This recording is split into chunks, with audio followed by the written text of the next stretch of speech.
Hey guys, Kevin with MCrider. We've done a lot of training videos here at MCrider. We've been out on a parking lot and talked about some skill practice. We've sat here in the garage and talked about road strategy. So this week I thought we'd do something different. I went for a ride recently, I had my cameras rolling, and I thought we'd talk about that ride and some things I saw along the way. I saw one interesting situation where a rider essentially rolled the dice and took a chance on whether or not he would make it to his destination for that day or not.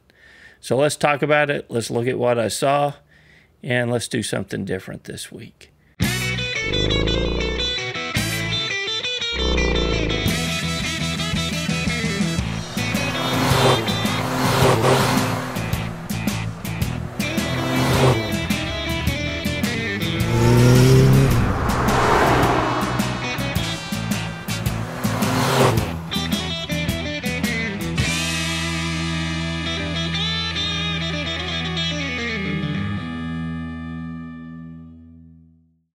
Hey, if you're new here, welcome. This is our 47th episode here at MCrider.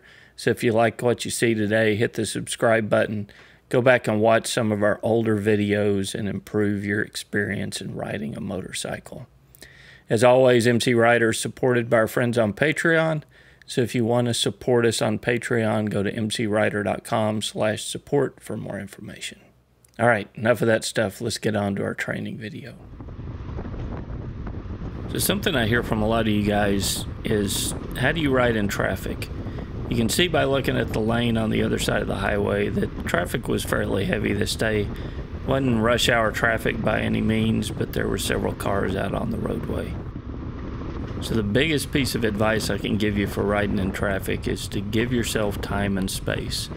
Notice the following distance I've got between me and the vehicle in front of me.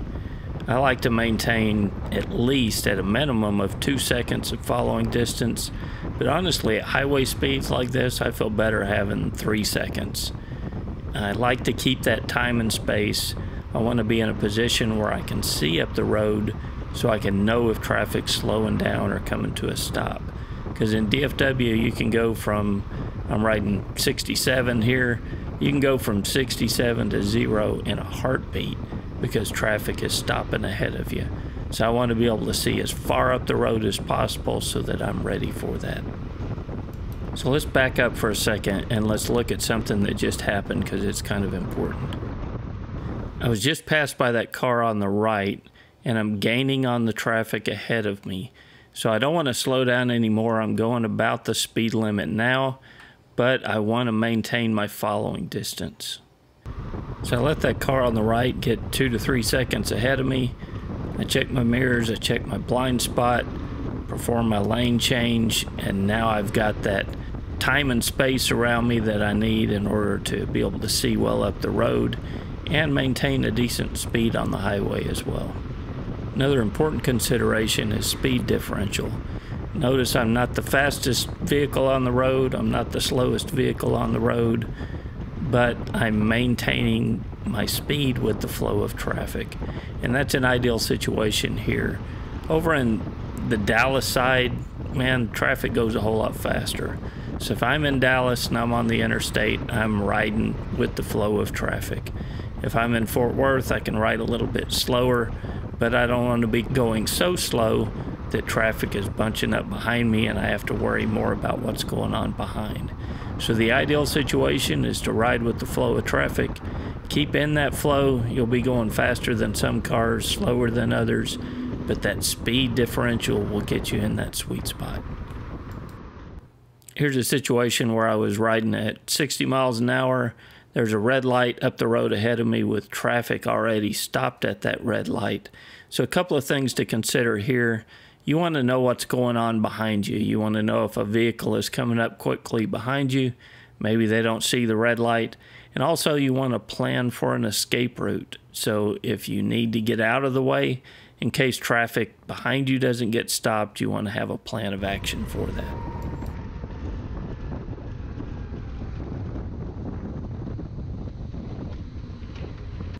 Here was a situation, 2 cars and a truck stopped at the red light, and I want to have an escape route when I come to a stop. So where's the most obvious escape route here? I've got an empty lane over to the right, so I'm going to bring the motorcycle to a stop, but I'm going to angle the bike in that direction so that I can get out of the way if I need to.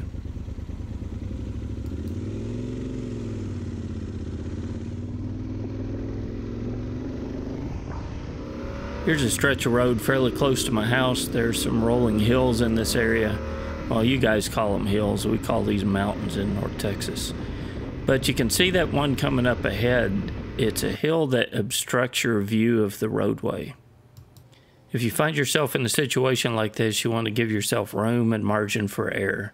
So I can't see up the road. I can't tell what's coming. In fact, I was in this same exact spot one day, and it looked like about a 16-year-old kid was trying to catch some air, and he hit that hill at about 85 miles an hour, trying to get the tires off the ground a little bit.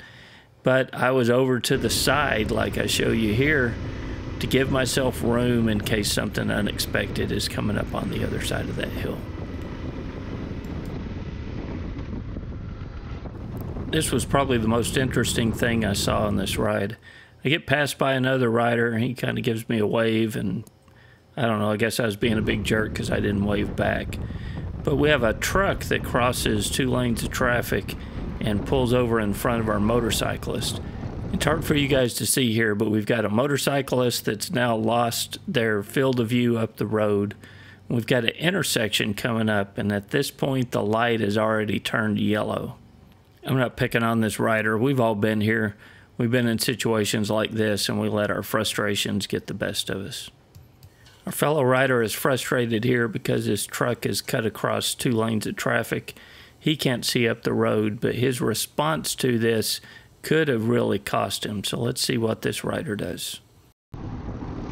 Out of frustration, this rider really rolls on the throttle. He changes lanes to the other lane, but now he's facing an intersection where the light has already turned red.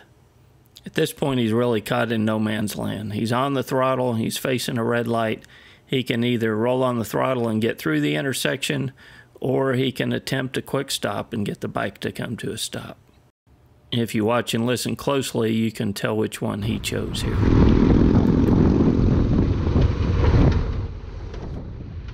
Our biker makes it through the intersection, and he lives to ride another day.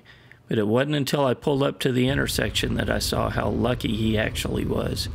See that car sitting there waiting to make a left-hand turn? How many times have you seen a car in that same situation wait until the light turns red and make that left-hand turn? Because the rider was frustrated, he stopped riding defensively and went on the offensive, and he put his safety in the hands of this other driver. You may think this incident was no big deal, right? The rider got through the intersection, he didn't have a problem. But riding a motorcycle is a game of statistics, and the more that you can put the odds in your favor, the better off you're going to be. This exact scenario is where more motorcyclists die than in any other situation. A car makes a left-hand turn directly in front of the motorcycle hits the car. Car driver says, "I never saw him coming." The rider's mistake here, which very well could have been fatal, was he accelerated into and through that intersection, having no idea what was going on in that intersection. Our rider may ride through 1,000 intersections just like this and live to tell about it. But on that 1,001st time, he's got an impatient car that makes that left-hand turn, and our rider faces serious consequences in the intersection. The key from this is don't allow your safety to be in the hands of other people. Ride defensively, know what's going on in intersections before you ride into and through that intersection. Hope you found this episode of MCrider helpful. Leave a comment, tell me what you think about this format. We may do something like this similar in the future. Support the channel on Patreon and get access to the field guide. And I've got real-world training exercises that you can practice on any empty parking lot. You can pull that up on your iPhone or your Android device and have training exercises to help build your skill as a rider. Till next week, guys, this is Kevin with MCrider, and we'll see you on the road.